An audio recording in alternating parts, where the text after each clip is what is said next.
Change is hard, to say the least. If you've ever tried to adopt a new habit or quit one that you didn't like, this should come as no surprise. Humans are creatures of habit, after all. We like to cling to what we know and are comfortable with. This innate, somewhat ritualistic nature of ours is great when used properly, but it becomes a real obstacle when we pick up patterns that are not so good for us, whether knowingly or unknowingly. Now, there are many reasons for why change is so difficult for us, but over the past few months, I've been really trying to nail the major reason, or a major reason, for why it's so hard. In doing so, I had to be really honest with myself. Why is it so hard to be a better me? Why do I hesitate to give up things that I know damn well are detrimental? It's not just that I struggle to change, it's almost as if I actively resist what I know is good for me. Well, recently, I think I might have cracked it. Becoming better isn't just difficult. It isn't just because things tend toward disorder and that's usually the easier path to take. I've found that when it comes to me, better isn't just difficult. Oftentimes, better is scary. What exactly do I mean? Well, let me explain with a personal example. I used to struggle to get up in the mornings, either because I would stay up way too long on my phone before falling asleep, or because I would spend an inordinate amount of time on my phone in the morning before getting out of bed. One could chalk this up to a variety of different reasons, but the fact of the matter is, I'm low-key anxious to get up sometimes. Because getting up comes with the implication of facing life and all its challenges. It's much easier to lie in bed and sort of isolate myself before I start my day. Now, I'm well aware that not everyone has the same sleep schedule and that night shifts exist, but this is less about the example than it is about the principle.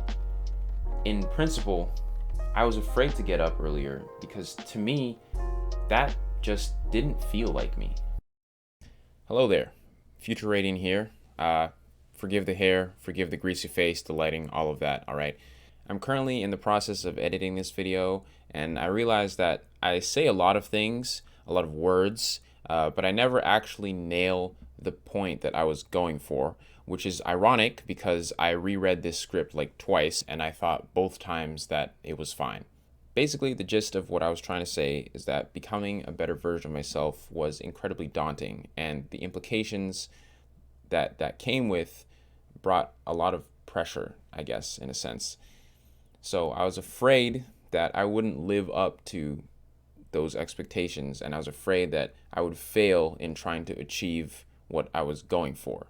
And that fear of failure is what stopped me from going forward. There. Okay, that's all I needed to say. I would have re-recorded, but this video is already 2 months late, and I didn't feel like setting up another recording and doing another recording, so here you go. I'm sorry that it's sloppy, but there you go. Back to the video.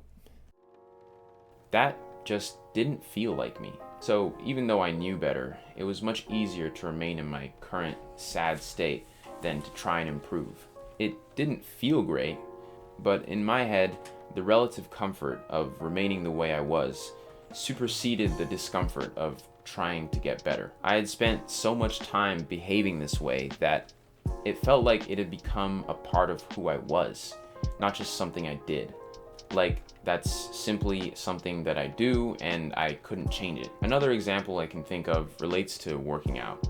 Now, I love working out, but I'm still struggling to develop a consistent routine and really incorporate it into my lifestyle instead of just doing it once every now and then.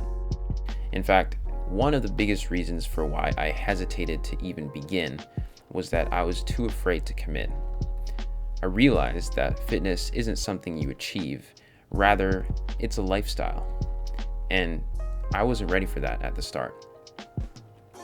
I thought to myself, me, someone who exercises regularly and pushes himself to be his best physically?